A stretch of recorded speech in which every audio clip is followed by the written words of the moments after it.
ದೇಶದಲ್ಲೇ ಅತಿ ಹೆಚ್ಚು ಪಾರದರ್ಶಕ ಪರೀಕ್ಷೆಗೆ ಪಾತ್ರವಾಗಿದ್ದ ನೀಟ್ ಪರೀಕ್ಷೆ ಇದೀಗ ಅಕ್ರಮದ ಗೂಡಾಗಿದೆ. ಇಡೀ ದೇಶಾದ್ಯಂತ ಏಕಕಾಲಕ್ಕೆ ನಡೆಯೋ ಪರೀಕ್ಷೆ ಪ್ರಶ್ನೆ ಪತ್ರಿಕೆ ಸೋರಿಕೆಯಾಗಿದ್ದು, ಮೇ 3ರಂದೇ ನಡೆದಿದ್ದ ಪರೀಕ್ಷೆ ರದ್ದು ಮಾಡಲಾಗಿದೆ.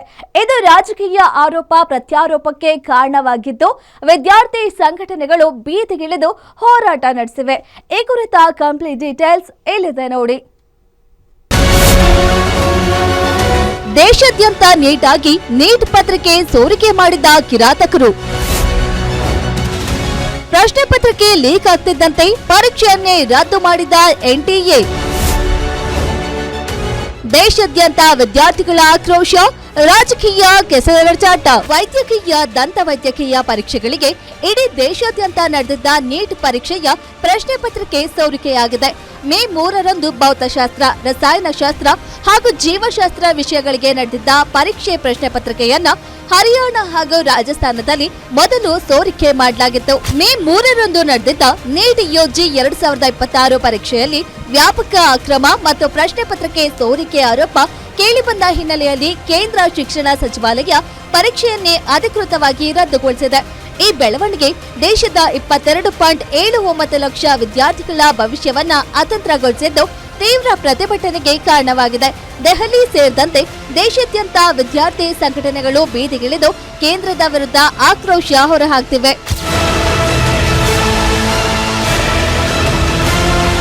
ಪರೀಕ್ಷಾ ಅಕ್ರಮದ ಗಂಭೀರತೆಯನ್ನ ಪರಿಗಣಿಸಿದ ಕೇಂದ್ರ ಪ್ರಕರಣವನ್ನ ಸಿಬಿಐಗೆ ವಹಿಸಿದೆ. ತನಿಖೆ ಚುರುಕುಗೊಳಿಸಿರೋ ಸಿಬಿಐ ತನಿಖೆ ವೇಳೆ ಸ್ಫೋಟಕ ಮಾಹಿತಿ ಹೊರಬಿದ್ದಿದೆ. ರಾಜಸ್ಥಾನದಲ್ಲಿ ಪರೀಕ್ಷೆಗೂ ಮೊದಲೇ 120 ಪ್ರಶ್ನೆಗಳಿದ್ದ ಪತ್ರಿಕೆ ಸೋರಿಕೆಯಾಗಿತ್ತು ಅನ್ನೋದು ಪತ್ತೆ ಹಚ್ಚಿದೆ.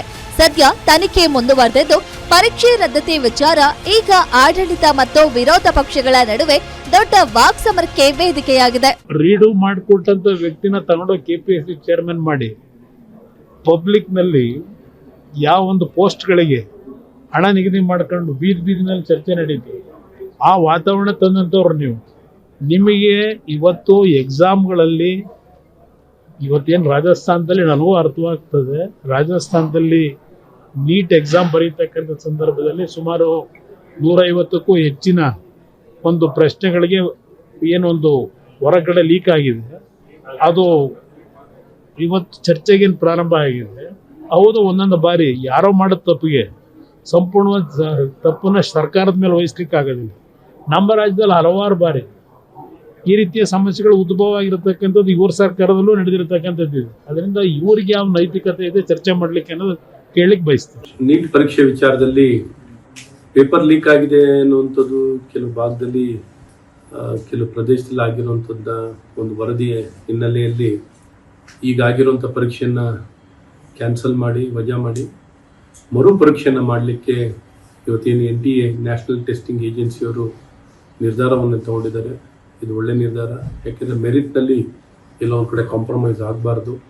ಅದನ್ನು ರೀಶೆಡ್ಯೂಲ್ ಮಾಡಿ ಎಕ್ಸಾಮ್ ಮಾಡ್ತಿರೋಂಥದ್ದನ್ನ ತಕ್ಷಣ ಮಾಡಿ, ಸಮಯ ವ್ಯರ್ಥವಾಗದಂಗೆ ತಕ್ಷಣ ಮಾಡಿಕೊಟ್ಟು, ಮತ್ತು ಯಾರು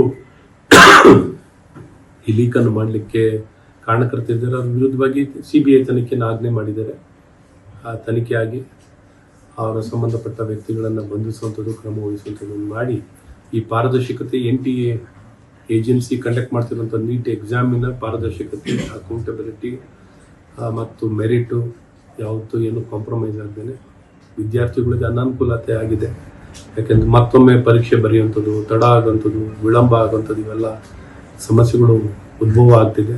ಆದರೂ ಈ ಪರೀಕ್ಷೆಯ ಇಂಟಿಗ್ರಿಟಿ ಅಥವಾ ಇದರ ಮೆರಿಟನ್ನು ಕಾಪಾಡಲಿಕ್ಕೆ, ಮೆರಿಟ್ ಸ್ಟೂಡೆಂಟ್ ಅನ್ಯಾಯ ಆಗದ ರೀತಿಯಲ್ಲಿ ಈ ಪರೀಕ್ಷೆ ನಡೀಬೇಕು ಅನ್ನೋ ಮೂಲ ಉದ್ದೇಶದಲ್ಲಿ ಮರುಪರೀಕ್ಷೆ ಆಗ್ತಿರುವಂಥದ್ದಿದೆ. ಹಾಗಾಗಿ ಎಲ್ಲರೂ ಸಹಕರಿಸಿ ಈ ಎಕ್ಸಾಮ್ಗೆ ತಕ್ಷಣ ಆಗಲಿ ಅಂತ ನಾನು ಒತ್ತಾಯವನ್ನು ಮಾಡ್ತೇನೆ. ಕೆಲವು ರಾಜ್ಯಗಳಲ್ಲಿ ನಡೆದ ಅಕ್ರಮಕ್ಕೆ ದೇಶದ ಎಲ್ಲಾ ವಿದ್ಯಾರ್ಥಿಗಳು ಶಿಕ್ಷೆ ಅನುಭವಿಸುವಂತಾಗಿದೆ. ವರ್ಷಗಟ್ಟಲೆ ಕಷ್ಟಪಟ್ಟು ಓದಿದ್ದ 22.79 ಲಕ್ಷ ವಿದ್ಯಾರ್ಥಿಗಳು ಈಗ ಮತ್ತೆ ಪರೀಕ್ಷೆ ಬರೆಯಬೇಕಾದ ಅನಿವಾರ್ಯತೆಗೆ ಸಿಲುಕಿದ್ದಾರೆ.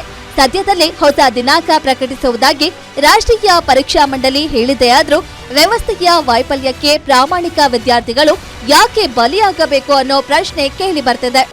ನಿಜವಾಗ್ಲೂ ತುಂಬ ಬೇಜಾರಾಗುತ್ತೆ. ತುಂಬ ಜನ ಅವ್ರ ಪೇರೆಂಟ್ಸ್ ಕೂಡ ತುಂಬ ಕಷ್ಟಪಟ್ಟು ಓದಿಸ್ತಾ ಇರ್ತಾರೆ, ಲೈಕ್ ತುಂಬ ಪ್ರಿಪ್ರೇಷನ್ ಕೂಡ ಮಾಡಿರ್ತಾರೆ.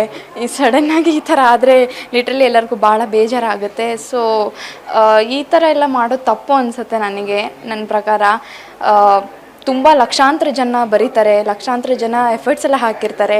ಸೊ ಇವರು ಜಸ್ಟ್ ಪೇಪರ್ ಲೀಕ್ ಮಾಡಿದ್ರಿಂದ ಅದು ಮತ್ತೆ ಎಲ್ಲರಿಗೂ ತೊಂದರೆ ಆಗುತ್ತೆ. ಸೊ ಇದು ಕರೆಕ್ಟ್ ಅಲ್ಲ ಅನಿಸುತ್ತೆ. ಸೊ ನಾನು ನೀಟ್ 2025 ಅಟೆಂಪ್ಟ್ ಮಾಡಿದ್ದೆ. ಸೊ ಅವಾಗ ಕೂಡ ಪೇಪರ್ ಲೀಕ್ ಆಗಿತ್ತು. So there is no use ಅಲ್ವಾ ಪೇಪರ್ ಲೀಕ್ ಮಾಡ್ತಾ, ಸುಮ್ಮನೆ ಇನ್ನೊಬ್ಬರು ಎಫರ್ಟ್ಸ್ಗೆಲ್ಲ ನಾವು ಮಣ್ಣು ಹಾಕ್ದಂಗೆ ಆಗುತ್ತೆ. ಒಟ್ಟಿನಲ್ಲಿ ಹಣದಾಸೆಗೆ ಪ್ರಶ್ನೆ ಪತ್ರಿಕೆ ಮಾರಿಕೊಂಡವರಿಂದಾಗಿ ಲಕ್ಷಾಂತರ ವಿದ್ಯಾರ್ಥಿಗಳ ವೈದ್ಯಕೀಯ ಕನಸಿಗೆ ಪೆಟ್ಟು ಬಿದ್ದಿದೆ. ತಪ್ಪಿತಸ್ಥರ ವಿರುದ್ಧ ಕಠಿಣ ಕ್ರಮವಾಗುತ್ತಾ ಅಥವಾ ಪ್ರತಿ ವರ್ಷದಂತೆ ಇದು ಕೇವಲ ತನಿಖೆಗೆ ಸೀಮಿತವಾಗುತ್ತಾ ಎಂಬುದನ್ನ ಕಾದು ನೋಡಬೇಕಿದೆ. Ullas S Kiruvase, guarantee news, Bengaluru.